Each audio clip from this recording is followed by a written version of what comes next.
the life-saving, literally, issues tied to having so many Americans and, quite frankly, so many Hispanic families covered now by the Affordable Care Act. My district is Albuquerque, largely New Mexico. I represent the urban district. And prior to coming to Congress, I worked as secretary. I ran the Department of Health. And I want to tell a quick story in my 90 seconds about what life was like and remind everyone about the issues prior to the Affordable Care Act and dealing with pre-existing conditions. Now, I had an 80-year-old woman who was not covered by either Medicaid or Medicare, who fell and broke a hip, a requirement prior to the Affordable Care Act and prior to investments in both preventative care and hospital coverage and discharge coverage. The only requirement for my 80-year-old woman is that they treat that broken hip. As soon as they stabilize the hip, they don't have to do surgery, depending upon the break. And once she's stabilized, that doesn't mean she's walking, that doesn't mean that she's getting any rehab, that doesn't mean that she's got the medications to go home. She's discharged home. And what I know about being discharged home, and we've got a doctor here with us, is that's a death sentence, particularly with a broken hip, particularly with an older woman. There are countless stories of families who had left with zero options. Now that we have tens of millions of Americans covered, and given the fact that I represent a state that's the largest minority majority state, for the first time, New Mexico had one of the highest uninsured rates. We now have most New Mexicans covered. Now think about that. We have an environment where most New Mexicans are not worried about whether they make a choice between keeping their house, paying their rent, buying their food, and their prescription drugs. We have most New Mexicans in a situation where they have access to preventative care, a physician. We have most New Mexicans in a position to make sure that their kids have access to those same medical services. And now we're in an environment in this country where they're gonna tell my state that we're gonna take 790,000 people off the insurance rolls and off Medicaid and ask them once again to fend for themselves and remind them unequivocally in this debate, after more than 60 repeal votes, that health care is not a right, that it's a privilege, and they don't deserve any of our efforts to protect that right. I disagree with them, and so does this caucus. So it is my distinct honor to introduce my colleague from Texas, Joaquin Castro, to talk more about the value and importance of the Affordable Care Act. Thank you, Chairwoman. I'm Joaquin Castro, and I represent part of Texas, San Antonio, and we're here today in strong support of the Affordable Care Act, the repeal of which would strip millions of Americans of vital health care coverage. Latinos in the United States have particularly benefited from this law. Because of the ACA, more than 4 million Latinos were able to gain coverage. Over 900 Latinos between the ages of 19 and 26 who would otherwise have been uninsured were able to stay on their parents' health care insurance. And 17 million Latinos have gained access to preventive health care services without cost sharing. These numbers are of course phenomenal, but sometimes it takes real personal stories to understand just how significant this law is to people's lives. And over the last few weeks, I've asked my constituents in San Antonio to tell me what the Affordable Care Act has meant for them and their families. This, of course, is in the state of Texas, which still has the highest percentage of people that have absolutely no health care coverage. So there's a story of Andrea Vasquez, a small business owner with a pre-existing condition. Because of the ACA, before the ACA, she was uninsured and accumulating devastatingly expensive hospital bills. Thanks to the Affordable Care Act, she was able to receive regular care that identified and effectively treated her serious health condition. Now, she says she can live her life to the fullest. There's also my constituent Diana, who calls the Affordable Care Act, quote, a lifesaver for her family. And here's why. Diana's father was diagnosed with Parkinson's disease after he suffered a stroke. Because of the ACA, he can now afford the doctor's appointments, medications, and physical therapy he needs. Diana says that if the law is repealed, her dad won't be able to find health insurance because of his pre-existing condition. So as Republicans consider repeal, I hope they consider the devastating effects that repeal will have on Latinos and on millions and millions of Americans. Not only Americans who signed up for health care through the exchange, but those who have benefited from terms like making sure that they can't be denied coverage because of pre-existing conditions. Furthermore, and this is my final point, for Republicans to move forward with repeal without a replacement, a viable replacement, is to play Russian roulette with the lives of the American people. This is reckless policymaking, and I hope that they'll think twice before they go down that road. Now it's my honor to introduce a gentleman from California, Pete Aguilar.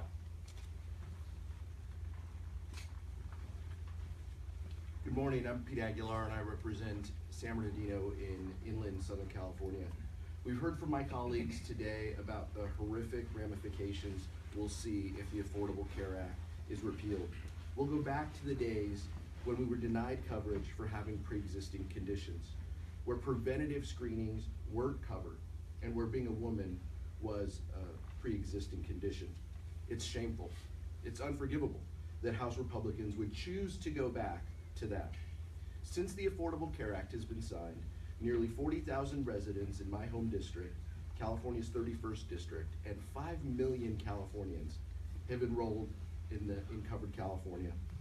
In my community, 67% of healthcare recipients are from communities of color. Additionally, 190,000 people in my county and 3.7 million throughout California have been added to Medi-Cal following ACA expansion. Repealing without replacing the Affordable Care Act would cause roughly a $20 billion hit to California. California families will sacrifice their health care, nor will they foot the bill for House Republicans to score political points. House Republicans have viciously and mercilessly attacked the Affordable Care Act because they claim they know better. Well, now's the time. What's your plan? Thank you. Now I'd like to introduce Congressman Tony Cardenas. Thank you very much. I want to share with you a story about a full-time worker who works in the district that I represent in California. We had an opportunity to help the community get signed up for the Affordable Care Act, or Obamacare, or whatever else anybody wants to call it. And I was walking around thanking the constituents for coming and participating and accepting our help to get enrolled. And there was a gentleman who spoke to me in Spanish, and he basically said, I shouldn't be here. And he grabbed his papers and he was about to leave. And I said, why do you say that? He says, because I can't afford health care. At my work, I can only afford to cover myself, and his young daughter and his wife were standing right next to him. And he said, I can't afford to pay for their health care today. I won't be able to pay for their health care tomorrow either. So let me remind you, he was standing there with his family as he works full time, admitting that his wife and his daughter had no health care because he could only afford the health care for himself. It was too expensive. I told him to please stay. It cost him nothing to find out the truth. And then later on, as I left the place, he was literally in tears. And I thought, uh-oh, this guy got some bad news. And then I went up to him and I said, how are you? And he said, thank God I can get insurance for myself and my family for less than I was paying for just myself. Ladies and gentlemen, this is a full-time American worker. This is not somebody who's sitting around doing nothing, expecting the government to do for him and his family what he's not willing to provide for himself. And that's what the Affordable Care Act means to tens of millions of families throughout the United States. An opportunity to have a life of dignity. An opportunity to go see the doctor. Instead of telling your child with a fever, hang in there, mijo, hang in there, little girl. We don't have to take you to the doctor because we don't have insurance. And then wait till the very last second to go to the emergency room. Ladies and gentlemen, that was me when I was a little boy. That was before the Affordable Care Act. Now tens of millions of families can now take their child, take their grandmother to a doctor because of the Affordable Care Act. And the Republicans have been harking for 7 years, almost 7 years, that they need to repeal the Affordable Care Act, but they're forgetting about the fact that it needs to be replaced. We can either go backwards, ladies and gentlemen, to a time where we might as well lived in caves without medicine, where a person with asthma couldn't get insurance, where a family member, if they fell ill and got cancer treatment, the family was destitute because they had bills of hundreds of thousands of dollars. And the Affordable Care Act protects every family in America. The most that a family can be charged, even if they use $1 million worth of health care and coverage, is $13,000 a year. They don't have to mortgage the home. They don't have to give up on their college education for their children. They are protected with their health and financially. That's the Affordable Care Act. Shame on the Republicans for wanting to get rid of it and to go backwards as a nation. Shame on the Republicans for harking for 7 years for saying repeal the Affordable Care Act. They've had 7 years to come up with an alternative plan, and they have absolutely nothing. That's what we're up against, ladies and gentlemen. And I hope and pray that America pays attention, family by family, individual by individual, and they do not allow the Republicans to send us backwards and put us into the dark ages when it comes to our health care. With that, I'd like to invite the podium Linda Sanchez. Good morning, everyone. I'm Congresswoman Linda Sanchez. I represent the 38th District in California. And I'm here with my CHC colleagues because we are focused, as is the House Democratic Caucus, on the future of our country, on progress for our country. We want to grow the economy and raise wages so that every working family is supported by a good paying job. We want to strengthen Social Security and Medicare so that after a long career of work, workers can retire with some peace of mind and some financial security. But instead of working to make America stronger, Republicans have launched an all-out war on the health of our country. Republicans have fooled Americans into thinking that the ACA only benefits low-income people or illegal immigrants. But the reality is that 156 million Americans, including 15 million Latinos, who currently get their health insurance through their employer, will also suffer the consequences of repeal. Lifetime caps on coverage will make a comeback. Insurance companies and big corporations will again be able to deny coverage to people with pre-existing conditions such as diabetes or asthma. Millions of workers who work more than 30 hours a week will lose their insurance altogether. Companies would no longer be required to keep their employees' children on their health care plans until they're 26 years old, and that's 900 Latino youths that will lose coverage as a result. If the ACA is repealed, women will again be charged higher premiums than men simply because we're women. And that's a practice called gender rating that has existed since time immemorial. Everything about healthcare coverage is threatened. Not just those that didn't have coverage before ACA, but those who were covered under their employers' plans are going to suffer if the ACA is repealed. After 7 years, Republicans still don't have a replacement plan, but they're irresponsibly pushing forward to repeal the ACA without a viable replacement plan. You would think that after all their years of grumbling, they'd have time to put together a plan in 7 years, but they have zero, nothing, nada, to replace it with. They can't even promise that whatever plan they put in place will cover as many people as the ACA currently covers. So our message is clear. Democrats are ready to work with Republicans to fine-tune and fix parts of the ACA that could be improved. But if they would rather work to dismantle the progress that we have made for working families, they're going to have to do it alone. Unas palabras en español. Los republicanos están engañando a muchos en este país, diciendo que solamente el ACA o Obamacare apoya a unas pocas personas de bajos ingresos. La realidad es que 156 millones de americanos, incluso 15 millones de latinos que hoy en día obtienen su seguro médico por sus empleadores, también sufrirán consecuencias de la revocación.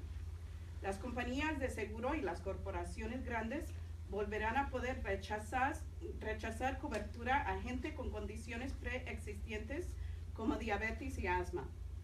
Millones de trabajadores que trabajan más de 30 horas a la semana perderán su seguro médico. Compañías ya no están obligados a mantener niños de sus empleados en sus planes de salud hasta que tengan 26 años de edad, y eso incluye 900,000 jóvenes latinos. Mujeres volverán a pagar más que hombres con el regreso de la póliza que se llama gender rating. Todo sobre el seguro médico está en peligro. Y este dolor no tiene fin, porque los republicanos, aunque han tenido 7 años para ofrecer un plan alternativo, no tienen nada, no tienen ninguna idea, no tienen un plan, y ni siquiera pueden prometer que sus planes podrán cubrir tanta gente como la ACA. Nuestro mensaje es claro. Los demócratas están listos para trabajar con nuestros colegas republicanos para ayudar a las familias trabajadoras. Pero si prefieren trabajar solamente para parar el progreso para familias trabajadoras, lo tendrán que hacer solos. And with that, I'd like to call to the podium a colleague of mine from California. He is an emergency room medical doctor. I'd like to call Raul Ruiz. Thank you, Linda. I'm Representative Raul Ruiz. I'm from California's 36th District. I am an emergency medicine physician, and I'm here to demand access to high-quality, affordable health care for the American people. As an emergency physician, my role is to defend and protect my patients and people across the country from policies that could put their health and well-being in jeopardy. Como médico de urgencias, mi papel es defender a mis pacientes y al público a través del país de la política que pone su salud y bienestar en riesgo. This is about people, everyday, hardworking people. It's not about party. It's not about politics. It's about people. This is about the young man with ulcerative colitis, a chronic and painful condition with diarrhea, and abdominal pain, who's lived his whole life embarrassed, wanting to have meaningful relationships with a significant other, wanting to find an employment, live a life with dignity, but unable to afford the medication that would help ease the pain and control his hardships. Unable to get a job because employers would say no because insurance for you would cost too much. Now, with the Affordable Care Act, he has a meaningful relationship, he has a job, he has his dignity back, and he's living a normal, productive life. This is about more than 20 million people who could lose coverage and access to care, including 6.3 million Hispanics. This is about the 913,000 Latinos between ages 19 and 26 who have health insurance because they can now stay on their parents' plans. This is about the young mother of 3 that I saw in the emergency department who didn't have health insurance. Her sister visited her during the holidays and insisted that she go to see a physician because of this concerning lump in her breast. So with tears, she saw me, concerned about what the diagnosis would be, and sure enough, she had a lump the size of a lemon. And the next step was for her to go get a biopsy. And that fear of not knowing what it was going to show, whether it was malignant, whether it had spread, whether it was benign. A mother of 3, that concern and that anxiety, who waited because it would not only reveal something she might not want to have revealed to her at this age, but also something that could break her bank and put her in financial crisis. Not only her, but the shared income of her families would be in financial crisis. So now preventive services for women like her, our mothers, our wives, our sisters, and our daughters, are covered. Republicans have no new ideas, only old, failed ideas that got us in the mess in the first place. Los republicanos no tienen ideas nuevas, solamente ideas viejas, políticas que han fracasado.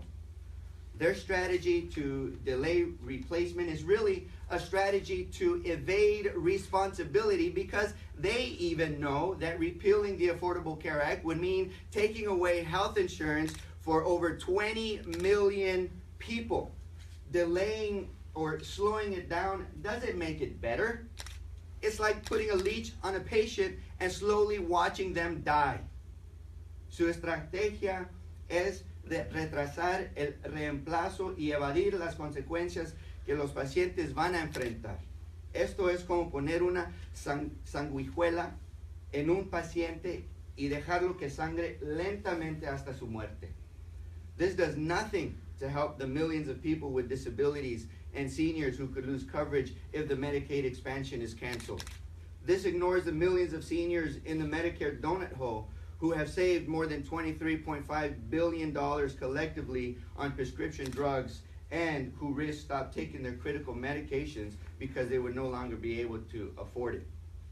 This neglects the root of the problem, which is that healthcare costs are rising too high at a rapid rate, and prescription drugs are unfavorably expensive for individuals, for families, for seniors, and for people with disabilities. And as a physician, first and foremost, in the core of my soul, I have seen firsthand how patients struggle when they cannot access the care they need to live healthy lives.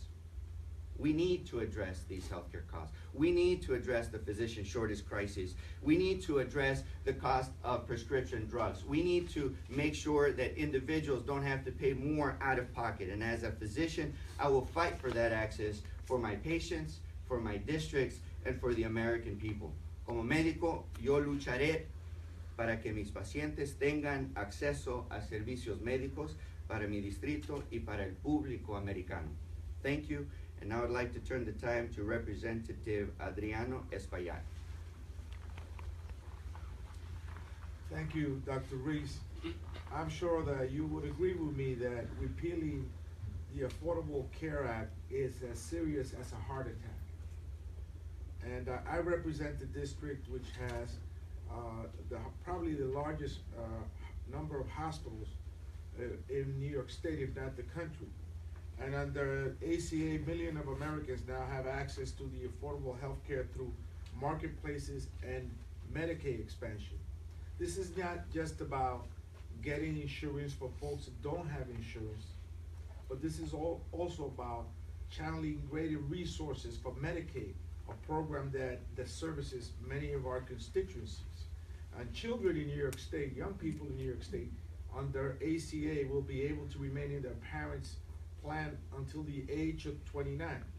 And insurance companies cannot obviously discriminate patients with pre-existing conditions. Now, this is particularly important for many of us because we represent districts with large numbers of people of color, and those folks, many of them have a disproportionate number of pre-existing conditions: diabetes, asthma, obesity, cardiovascular problems.